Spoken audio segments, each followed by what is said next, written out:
Hello mga guys, good morning, good morning. Ang tanong, worth it pa bang mag-Japan ngayon?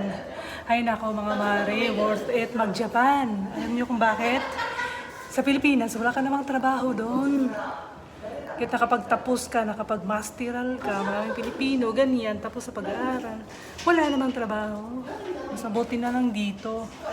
Dahil at least may trabaho ka, may pagkain yung pamilya mo. Ganyan. Kaya worth it mag-Japan kaysa Pilipinas. Walang trabaho. Dito mayroon. Ekstrahan mo na lang pag kulang yung ekstrahan mo na lang ng trabaho, mga guys. Pasok ka doon sa friends na, ang kumpanya ng friends mo, doon ka.